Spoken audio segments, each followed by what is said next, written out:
Good morning, everyone. Welcome to Building an Empire State of Mind. So excited to have the fabulous Veena Jetti joining us this morning. Veena Jetti is the founding partner of Vive Funds, which is a unique commercial real estate firm that specializes in curating conservative opportunities for investors. She brings a dynamic perspective to targeting, acquiring, managing and operating assets using best practices combined with cutting edge technology. She has raised over $50 million of equity in 8 short weeks and has transacted over $900 million of real estate. Good morning. Hello, how are you? I am great. How are you? I'm great. It's amazing to be here. Yes, thank you so much for joining us. Of course, So thank you much for fun. having me. Yes, it was so nice I was saying to Carly the other day, it was so the first time I ever saw you and was introduced to you, your name was actually at the Clever Summit Clever. Yep. last May. Yeah. And you came on and just the way you presented yourself, you spoke. I was like, okay, obviously I have to go onto Instagram and find out who this lady is. And Oh, yeah. And then it was really cool to go and meet you in Arizona, just so yeah, outside of that like stage, totally. environment, and just like such a, yeah, I don't know. It was really interesting for me. I was like, oh, okay. So she's a real person. She has Yep. kids. She does things just like I do. Yep. Real person here. Yeah. Yeah. So I guess What I that, what I oh, sorry. oh, I was gonna say what I love about those types of events where okay, we should tell people we actually were hiking, which if anybody knows me at all, they know that I am not a hiker. Like it's just not I complained the whole what were we, an hour and a half, 2 hours? Yeah. I Yeah. and I'm not someone who complains in general. Like I'm like oh, the glass is half full and it's refillable and everything's great. Oh my gosh, I was like, this is the worst thing I've ever done. I hate my life. I was like as negative as I've ever been in my whole life was in that 1.5, 2 hours. So you got to witness that, unfortunately. Yeah, I think my favorite part was where you said you would rather go raise like $10 million than ever hike again in your life. 100% yes. Yeah, it was a good perspective. Oh, it was Um, hard. yeah. So one question that I really wanted to ask you, just leading into, what I was talking about being a normal person and everything, I have to say, a couple of weeks ago, you posted this video of it was a reel and you were talking about imposter syndrome, and quite Yeah. honestly my jaw dropped to the floor because in my brain it wasn't even in like the realm of possibility that someone who's accomplished everything you've accomplished and just like presents yourself so confidently that those two words are still even in your vocabulary. Oh my So gosh. yeah, I was just wondering, how you've handled this in the progress of your career and sort of like yeah, and just like at every different level of success, how have you sort of, overcome that to strive to the next level? I don't know that I've really overcome it because I feel like what happens is like the more success you have, the better the rooms you're in, and the more you're surrounded by people who've done like incredible things. And then you're like, wow, I really don't belong here. I don't belong here. And I read about this not that long ago when I was having a lot of imposter syndrome. And what I read about it was that actually a lot of, especially women in these like very niche or very male dominated spaces, are actually really susceptible to imposter syndrome. And like Bet, not Bette Midler, Meryl Streep, she talks Mhm. about, like, she's one of the greatest actresses on the face of the planet. She talks about having crazy imposter syndrome. Emma Watson's the same way. Sonia Sotomayor, who is a chief justice for the Supreme Court, has imposter syndrome. And I started reading that and I was like, wow, this is really incredible. These women that we wouldn't think have imposter syndrome too. And so then I was like, okay, me reading and hearing from these other women who are clearly at the top of their game, have these similar feelings, and just knowing that I'm not alone in it was actually really empowering and really helpful for me. And that's when I was like, okay, well, Veena, that means that other people in real estate, especially other women, but other people in real estate are having these exact same kind of concerns and internalized feelings. And so if you talk about it, then someone else is going to be in the same position that you were in when you're reading about all these other women that have had this. And so that's why I actually talk about it. But I don't know that you ever overcome it. I think you just acknowledge that this is something that is totally normal, and there's levels to the game. And this is something that is going to continue happening throughout your career. Even when you're in the top level of where you can be, you're still probably going to feel those feelings, and it's totally normal. Right. Yeah. Yeah. I think it just, the word normal there, I think it just really normalized it for me. Yeah. Just hearing like those words come out of your mouth and that it still exists, right? I mean, I know for a lot of people who have seen like what I've done, they're like, oh, you know, like you must be so proud or accomplished, and they don't think I have imposter syndrome, where I'm like, oh my God, I am uncomfortable every single day because I'm Yep. always pushing myself to be that like small fish instead of the big fish, The big right? fish, exactly, Yeah. exactly. And even sometimes when you are in a room where you have accomplished a lot, that it can be intimidating for people to be like, oh, what do I do about this specific problem? And you're like, am I qualified to answer this? Do I know the answer to this? Like, like who are me? You want me to answer? You know, and that can be intimidating in its own way. But what I realized is, when you're responding to these questions, a lot of times, like, and you know, Pace actually says this all the time. You don't have to have read every book in the library. Mhm. You just have to have read one more chapter than the person that you're helping. And I was like, okay, that, like, when that mindset shift happened for me, I was like, for me, I can get on board with that because I've read more chapters than a lot of people. But I haven't read every book in the library, and I certainly still make mistakes. I'm still learning. I'm still trying to be better. So that's definitely something that still is changing for me. For I've sure. never heard that analogy, but of course he's great with his Right. stories and analogies. I had always heard like similar, you're the most qualified to teach the person you just were. Yep. Mhm. Yep. And that, Yeah. and Pace is like the king of analogies, and Yeah. he's so good at that. He's so Yeah. good at that. But Yeah. when he said that, I was like, yeah, that, okay, that exactly makes sense to me. Yeah. I have a question. When you did your first big multifamily, like your first, like, oh my God, this is so much money. What was your like mindset and going in there and like pushing through it? And like, how did you Yeah. how did you do that on your first one? Because we're all like, oh my God, It's so big. Yeah. it's so big. Well, okay, here's the secret. Every single deal I do, I'm like, wow, that is so much money. Like, this is, oh, how am I going to do this deal? Right? Like, every single deal I do this because, you know, the first deal we ever did was 15.9 million. Now the deals we do are 100 plus million. And so it's like, you know, you're just adding a zero. It's not all that different. And I know that sounds like cheeky to say, but you're it's just one more zero. And if you've done one, then you can do bigger and larger deals, and we're consistently pushing out of our comfort zone. But the first deal I did, I did not know if we were going to actually be able to do that deal, to be quite honest with you. I cried myself to sleep every day for 6 weeks straight. And people think like I'm joking. I'm like, no, I'm really serious. Like, Wow. I cried every night for 6 weeks, and I'm pretty sure I cried every day, and I cried at like breakfast and at lunch. Like, basically, I was taking phone calls in between when I wasn't crying, right? Like, that's how hard it was.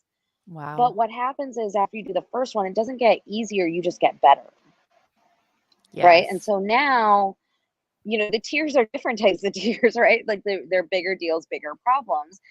But the things that I worried about back then are not things I'm worrying about today, because I've solved those problems. I've had those problems and I've solved them, and I've come through on the other side.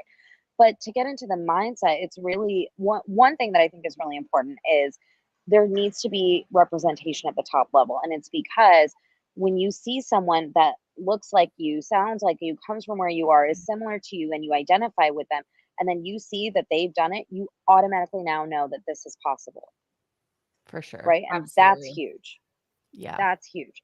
And I think like one really interesting moment in my life not that long ago was a couple years ago when the current vice president was elected, right? Kamala Harris. And, regardless of where you are politically, whether you're left, right, center, inside, outside, doesn't matter to me.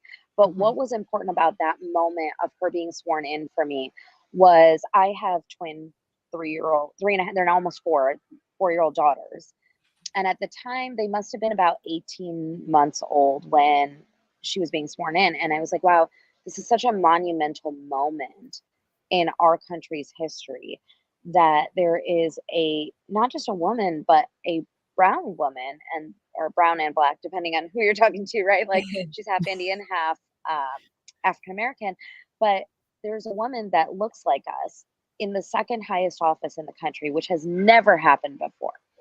And so I made it a point to watch that with my daughters. And one of my daughters is watching it, and she's 18 months. She goes, "Look, it's mama, it's mama, it's mama," as she's pointing to the vice president being sworn in.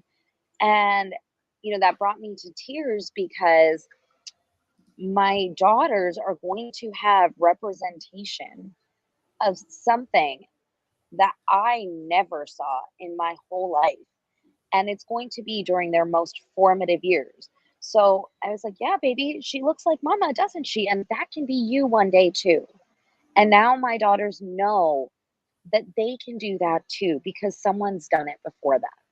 I love that. And I saw you put a story on the other day, which I loved. It wasn't the other day. It was a while ago. You were on a boat, and I think you were like out somewhere in Florida, and there's all these beautiful houses, and your kids, one of your girls was like, I want that or something. And you're like, you got to work, like, you're like, you can have it one day, but you got to work hard. And so I love that you're doing that for your kids. It's such a foundation that's so important. Yes, no, thank you. I'm really intentional with the messages that I give my daughters. I never tell them you can't do that, or that's for people that aren't like us, or that's for, rich people. I'm like, listen, anything is possible, but you have to be willing to work for it. It is hard work. It's not easy. If it was easy, everybody would do it. And I'm giving you all the tools you need to be successful. I'm handing those to you because you won the birth lottery, right? Like you were born to the right parents. I'm handing this to you. True. It is your responsibility to take that and do something great with it. That's so important. So many parents that have money don't do that. And it just does a disservice to the child and totally the future people they deal with. But I totally agree. I don't want my kids. And listen, I think whether you have money or not, if you know these things, I think one of the big differences between wealthy families and poorer families is that they do not talk about money the same way wealthy families do. They just inherently do not try to pass down those money lessons. And, there's through no fault of their own. Sometimes they don't know them. They don't have the same insight. They don't think about it. They're busy. They sometimes have to work 2 or 3 jobs, right? Like life is hard when you don't have disposable income. So I'm not knocking that. But in everyday conversation, we look for times to be intentional about passing these lessons and these things on to our kids. I love it.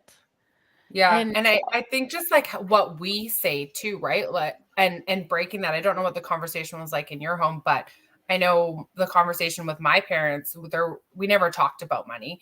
We knew that we were fine as kids, but like even now with our 2 kids, like we have conversations with Stella, who will be 5, right? And it's like, oh, I want this. I'm like, okay, well, where is your money? You need this. Yep. Like you need to, do you want to do a chore so you get money? And they understand that it's not just all given to them, right? Yeah. I mean, and I do try to implement that with my daughters. I tell them like, hey, mommy and daddy worked really hard for this and you're lucky. And, there are some kids that their mommies and daddies worked really hard and they can't afford food. And so you can't take this for granted.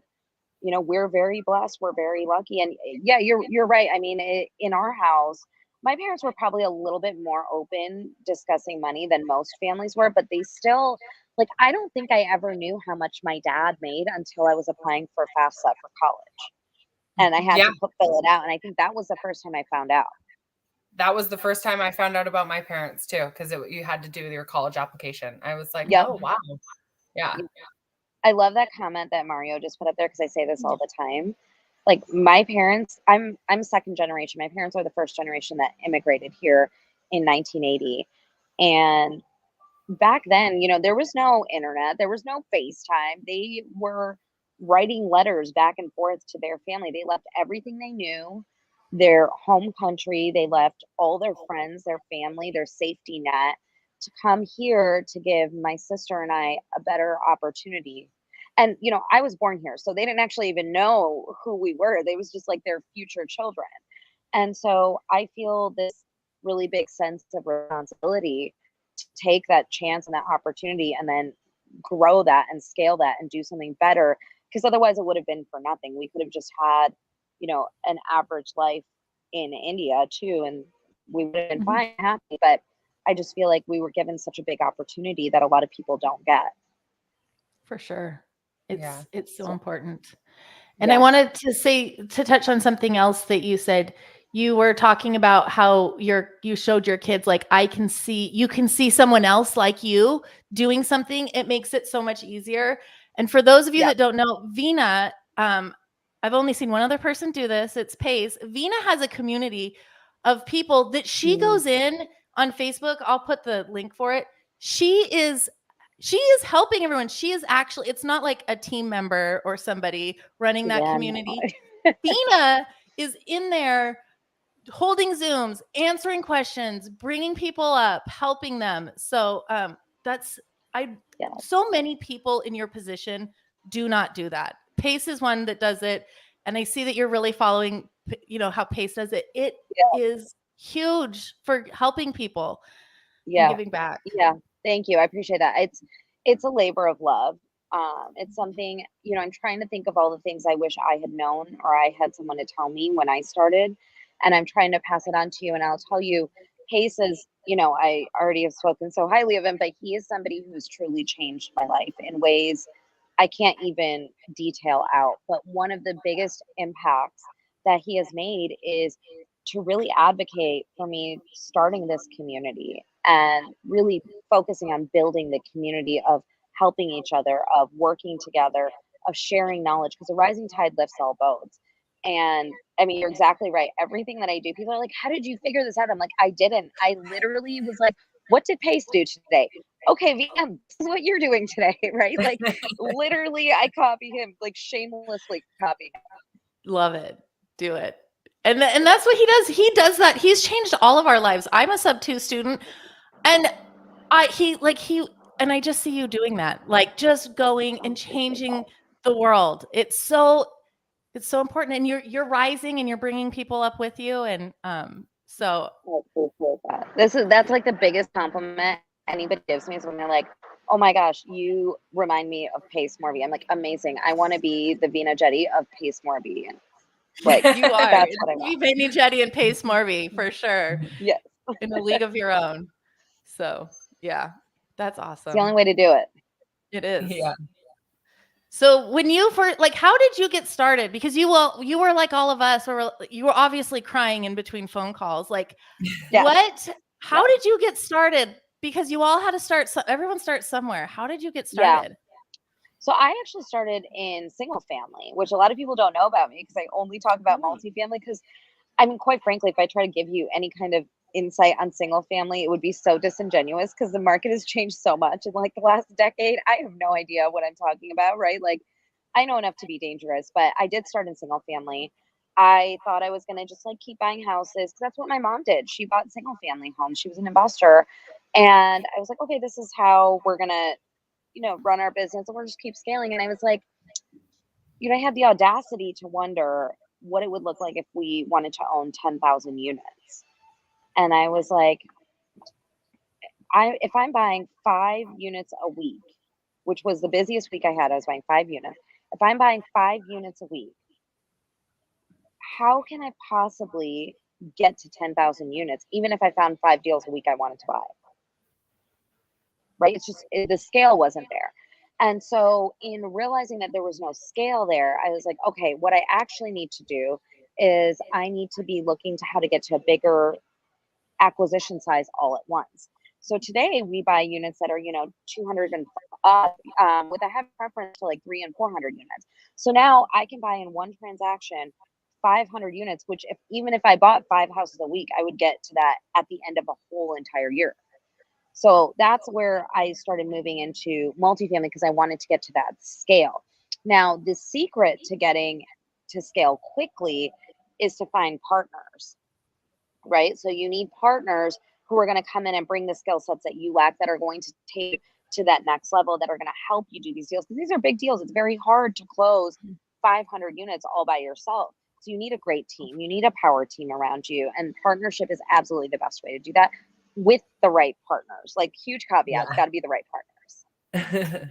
Sure. It's all about, that's one thing that Pace always tells us too, and I know you say it a lot, is you can't go anywhere alone. You need people to go light speed. And Totally. and partners, and you have started so you started Vive Funds, and you're also a capital raiser. So there's like a very specific implication of capital raising. I do not just raise capital because I'm not a broker dealer. So part of my role and function is raising capital, but I'm a GP on our deals. So we own and operate everything. And then my JV partner and I, we kind of, we divide out all of the roles and job functions. So for example, like PPMs, I handle all of those. I handle all of like the tax side. I handle the structure side. I handle the strategic side of our acquisitions. And then obviously post-close, I'm handling the strategy on that. And then in addition to that, it's, raising capital, lining up the capital stack, making sure it's as efficient as possible, getting out investor communication, marketing, all of that stuff falls under my purview. That's amazing. Go ahead. I was just going to say, so when you're partnering with people on deals, what are they bringing to the table? Because it sounds like you and your team cover a lot. We do. And we actually are fully functional cradle to grave. So we can take on a project from A to Z. We don't, because one, I love my JV partner. She's amazing. I love working with her. I want to continue partnering with her. And if it's not broke, why fix it, right? So depending on the deal, we may have slightly different roles and functions, but generally on the deals that we've done together, and we've done a lot of deals like 500 million, 400 million, something like that together. And on those deals, she'll source and find the deal. Negotiation on PSA, usually she'll handle, but there's some amount of collaboration that will happen there. And then she handles the debt side usually. Obviously, all of these things don't happen in a silo though, right? Like, she's the queen of her castle, I'm the queen of my castle, but we still need to check in with each other because the left hand has to know what the right hand is doing. So there's constant collaboration and communication on every major decision that's made. Smaller decisions, we'll just make those and move on with it. But if it's something major, we're both collaborating and making sure that, okay, this fits to all the things you need and this fits to all the things you need. Because it's like trying to put a round peg in a square hole. Wait, is that right? Is it a square peg in a round hole? I never know what the right way is. Whichever way it is. One of them. One of them. And so it's like trying to find where this like little intersectionality exists where everything lines up perfectly. So post-close, day-to-day asset management, we have an asset manager. She oversees the asset manager to handle that. So depending on the deal and the functions, we kind of separate generally the same, but there's always overlap. When she's out of the office, I have to step in and handle certain things. When I'm out of the office, she steps in and handles it. So we collaborate really well, which is what I love about partnering with her too. So because you both raise capital, right? So what are the keys to raising capital? Like, how do you guys do it? Is there a secret sauce? Oh, there's so many secret sauces involved in this. We've made a whole entire recipe now. So the first thing that I tell everybody that's new is do not wait until you have a deal to start having those conversations with your investors and lining up that capital. So many new investors go, but I don't have a deal. I can't raise the capital. I mean, of course you can't raise the capital. You can't bring the capital into your accounts without proper documentation and paperwork, but you can start having those conversations with investors. You can start asking them like, hey, these are the types of projects we target.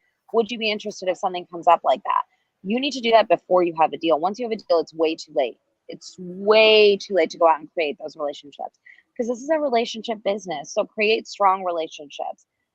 Also, do what you say you're going to do. If you tell them, I'm going to send you something in 24 hours, send them whatever it is in 24 hours. Be consistent, because that's how you really establish your credibility. You establish trust, and be transparent. I always tell people, we deliver good news fast and bad news faster. And it's really hard to get into the mindset of doing that, especially when you're newer, or even when you're not newer. No one wants to deliver bad news to investors. But the thing is, the faster you do it, the more your investors will appreciate you and the more you'll establish trust with them. For sure. I think the other thing too that you do really well, even, when you're not actively raising capital, you're always talking about it so that people are very aware that, there are future deals coming as well, Yes. right? Always. Yeah. Yep. Always raising that capital, especially between deals. Yeah. Yeah. I found, like, even for myself, like, even just like posting on Instagram and seeing who reacts, like, with those posts, with those stories, you can always be building your investor list. And, however even if you're just getting started and it's a Google sheet, right? I'm sure you don't use Google Sheets, but we used to. That was right? actually how we started. And, we still use them sometimes, because sometimes it's the best way to do it. Yeah. But just tracking, so there's that follow-up, right?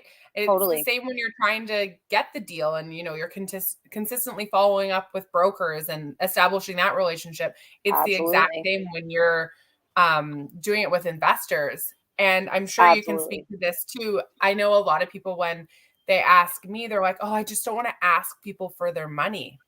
I'm like, I don't see it like that. I am providing them an opportunity to accelerate the growth of their money. Yes. And I think that's so important, is changing your mindset from, I am trying to get money from you, to, I am presenting you with an opportunity. Yes.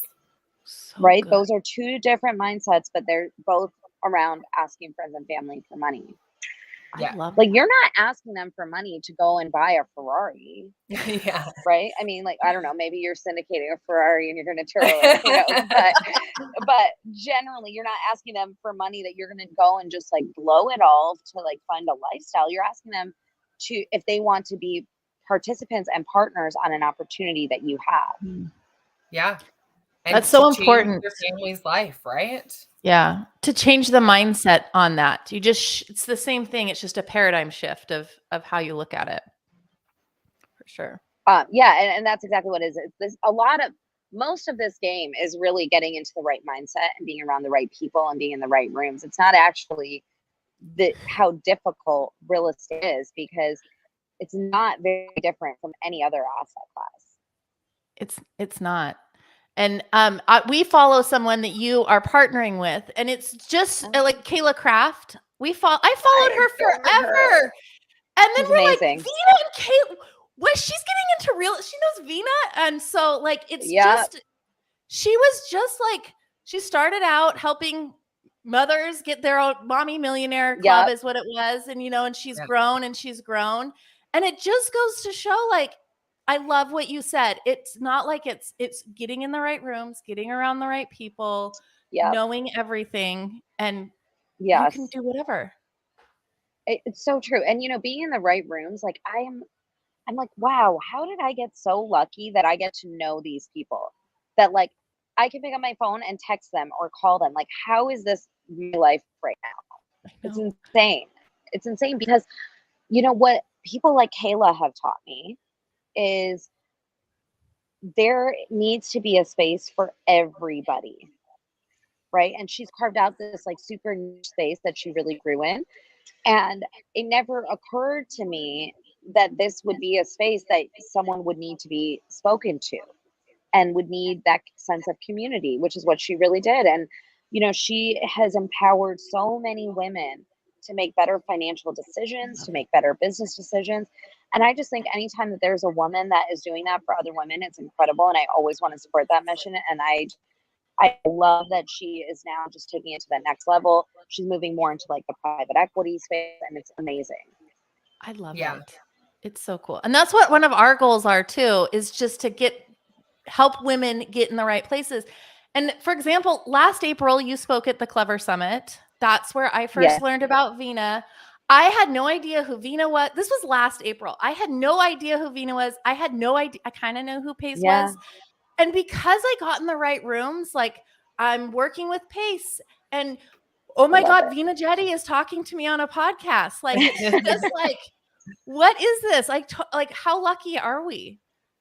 I feel lucky that I'm talking to you guys on a podcast. Like, it's so cool to see how many women are out there and just like killing it and doing amazing. And I love it when I get to connect with people who are like-minded, right? And, you know, I'll say a year ago, I didn't even know that there were all these people out there that are my potential partners and my friends. I just hadn't met them yet. And I'm so excited about that. Was like the best opportunity that those types of rooms presented me, is being able to connect with powerful people. Absolutely. It's so for sure. Yeah. And it just makes you go light speed when you just connect with people and you have the right people and the right attitudes and you're just like, let's just go get it. 100%. I love it. 100%. Love it. So when you speaking of that, like, so you got, how did you, when you get started, get into those rooms? Like what, like, I know that you have transacted over $900 million of real estate. Like, how did that happen? How did Veena get there? It's crazy because I think back on it, and this is easily the biggest mistake I ever made in my whole career looking back. I never paid for mentorship. I never paid for like VIPs or anything like that because I didn't realize what was behind those paywalls. And so what I did was I earned my way into these rooms, right? Like I got to a certain level. I transacted on a certain number of deals. And, you know, honestly, I didn't even tell anybody about it. You know how I ended up on the Clever Summit stage. I actually spoke the year before that too, but it was virtual because it was still in the middle of COVID. And so there weren't like people in person there, whatever. But I met Cody Sperber in a Clubhouse room, like, you know, the app Clubhouse. Oh yeah. And they were hosting a room. It was something about like real estate, whatever. And I didn't know who they were. So I went into the room on Clubhouse, and him and Cole Hatter were talking, and they were like saying something about multifamily. And I don't remember who it was, but somebody pulled me up on stage. And at that time, I don't know how Clubhouse is now, but at that time, if you were on stage, then you could speak. So someone pulled me up on stage to add to the discussion. And I can't remember what they said, but someone said something. And, you know, like, I'm a little bit sassy and I have like an opinion about everything. So I was like, that's not quite right. And they were like, what do you mean? And I was like, well, blah, blah, blah, blah. And I like, you know, we professionally sparred a little bit, which is always really cool because it makes you better.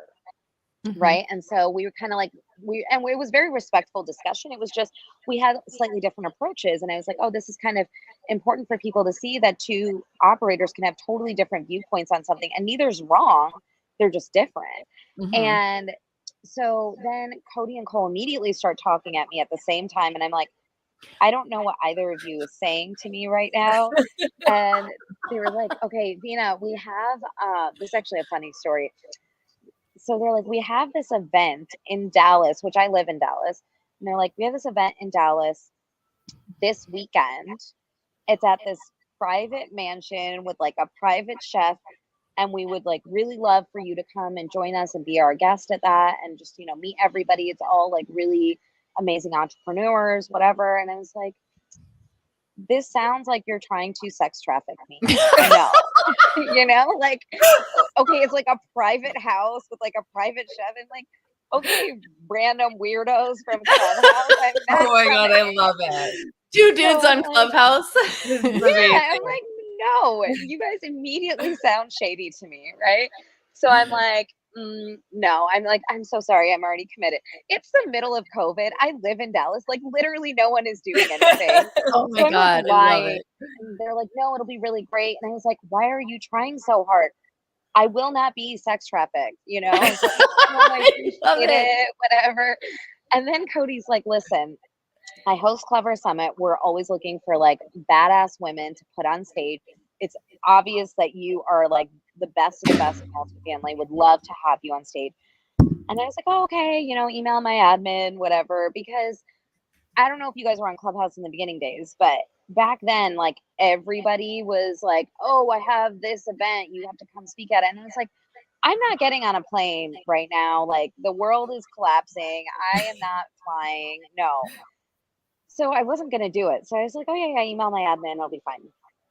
And then they emailed, and his admin, Nikki, who I adore, is like, it'd be really great if you come, whatever. And I was like, oh, okay, I'll see about my schedule. And then I had multiple friends of mine. I was like, oh yeah, this guy, clever investor, Cody Sperber, was like, come speak at my stage. And I was like, it's weird. I'm not going to do it. This whole like weird sex trafficking thing happened, right? I love and that.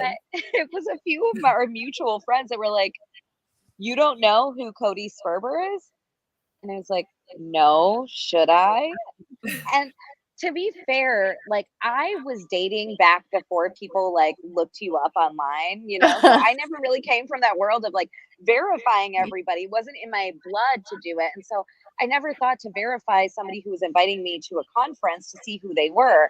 And so they were like, go look him up and then go take that invitation. So I was like, okay. So I like look him up. I'm like, okay, he looks like a guy who has a really amazing following, whatever. He puts out a lot of content.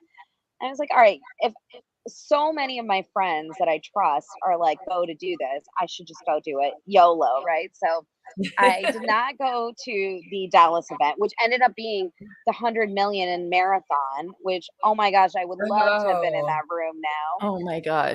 But this is why now I try to say yes more often than I say no, because I never know what I'm passing up. But then I ended up going to Clever, and I went in person, but it was a virtual conference. This was almost 3 years ago now, 2 years ago. When was Clever in Vegas? Last year? It was last April. Yes. Okay, so this was like 3 years ago. So not last year, the year before. And so I was like, okay, I'm going to do it. And I went, I did it. I really got to know Cody and Cole. They're amazing. I do a lot of their multifamily fulfillment calls to help their communities grow. And, it was a great story. And I can't even remember why I started telling you this story, but it's because like I love it. I don't know. I don't even remember why either, but it was awesome. I know, like we were at Clever and I didn't know Jen yet. Just like you were saying, say yes to everything. I met Jen in Cody's and Cole's mastermind. But Jen and I are like, we had gone back and talked about it. And I saw Colleen said the same thing. She's like, yeah, when we were at Clever, there was 2 women on stage. It was just you and I can't remember her Amy name. Majori. Yes, it was her. Amy Majori. Yeah. It was you too. And so Jen and I are like, we would love to get, like anyone can come, but like all female speakers to be like, this is how you can have male too, but the majority, so there's, why not? Yeah, go ahead. Yeah, why not? I mean, look, diversity doesn't mean that no men are allowed in these spaces. No. It just means that women deserve a seat at the table too. Yeah. Yes. That's all that means. It's so true. If you think about it, like the people that have changed my life the most have been men, right? Like Cody Sperber opened this whole new door for me that I didn't even know existed. It's not like I was trying to get in the door and I needed someone to open it. He was like, hey, Veena, there is a whole door here that you have never seen before. Let me show you where it is. Let me open it. Let me hold your hand and walk through it with you, right? Like that's what he did for me. And Pace Morby was a result of Cody Sperber, right? Yeah. Like he's the one that introduced me to Pace Morby. And I've done so many things with Pace. Like he has made me so much better. I think he would say probably the same thing. He's said it many times, but we make each other better. And it's because of Cody's introduction. And so being in those rooms is just so important for anybody out there. Like the way to get in these rooms, if you don't have the track record and you don't want to take the slow, long route there like I did, cut the check to be in VIP. Go meet the speakers, go meet your partners in those rooms, because the other people that cut the check to be in VIP, those are your people. Those are the people that want to also invest in themselves and be better, and they've taken action. Those are the people you want to be around. Absolutely. I paid for the VIP at Clever, and that's how I got to know Pace. I think we talked. I'm like, oh my gosh, this is It was worth it. It's amazing. It was so worth it. Yes. Yes.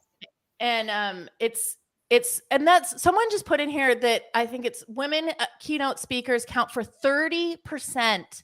So we're like, that's what Jen and I are wanting to do, is put together, like, get these powerhouse women. I'm not saying Pace and Cody and Jamil, they can come, but we need more women. I was telling Laura the same thing, Laura, Pace's wife. Morbia. Yes. And she's like, I love it. Just be real.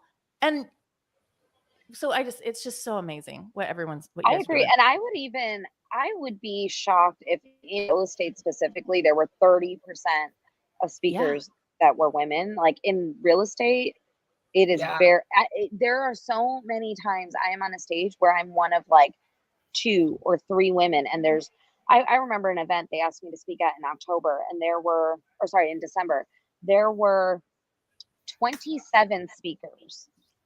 9 of them were keynotes. Of all the keynotes, not a single one was a woman. And of all the panelists, I was the 4th woman they were asking, and they asked me to be on a women's panel. And I said, great, what other panels am I speaking on? And they go, no, we just need the women's panel. No, that is checking a box, right? That's like, oh, we'll give them their little cute corner so that they can have their women's panel, and that's all they can contribute. And I was like, and they gave me the excuse like, oh, well, the metrics to be on our stage are really high. The qualifications are really high. And I said, okay, what are the qualifications? They're like, you have to have raised $100 million. And I said, okay, like this year? And he was like, no, ever. And I was like, I will have raised $118 million by the close of this year. At that time, we had projects. One of them ended up pulling out of escrow. But I was like, that's your bar? You should be giving me the longest keynote speech ever, because of everybody here, I think I've raised the most capital. I love it. And so I'm like, and I told him, I was like, listen, you don't need to put me as a keynote speaker. You don't need to this is not for me. This is saying that you need to have women. So it can be any other woman. That's fine too.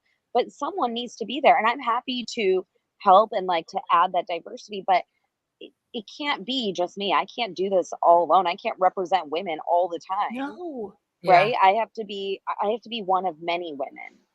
And so I will say Pace and Cody, they are the first ones to recognize that need for diversity. And they're the first ones to actually take action to resolving that. And so anyone that's organizing conferences and stuff, look to them for examples of how they practice what they preach. It's not lip service with them. And Pace only hires women. He's like, women get women. stuff done. He's like, call me sexist. He's like, women get stuff done. They're more motherly. They're like more, it's just like they're kinder. It's, so he just says we're better. Yeah. We are better. At least, I mean, I'm not saying that, but I'm not going to argue if you're going to say someone else does. Yeah, for sure. Well, I know. I just really want to say thank you for your time. I want to be respectful of your time as well. Appreciate you guys. Yeah. I appreciate you guys. We would love to have you on again sometime. 100%. We will do it. Will you be on our all women, not all women, but majority women? We'll do that one day. 1,000%. Or your women focused event. Yeah, women focused. Men are invited. I would be. You know what I say? Not a man dashing. The people who belong in these spaces are women and men that support women. Absolutely. Right? So I say this to the men around me when I speak on stages and I'm the only woman or I'm one of 2 women and I say something and they're like, yeah, there's no women. I'm like, why didn't you say anything to the organizers? And they're like, well, I'm like, no, your voice is way more powerful. You should be speaking up. When they ask you, you should be asking them which women and which minorities are speaking on these stages. Absolutely. Because you should be making conference organizers aware that your brand depends on diversity. If you're going to say it, then you got to be about it and you got to actually do this. So it takes everybody to make this collective change. It does. Yeah. Well, we love you and we appreciate you so much. Thank you for taking the time. And thank you. Have a great Thank you for having me. I look forward for our next call. Yes, me too. Amazing. We'll talk soon. All right, I'll talk to you guys soon. Bye. Okay. Bye.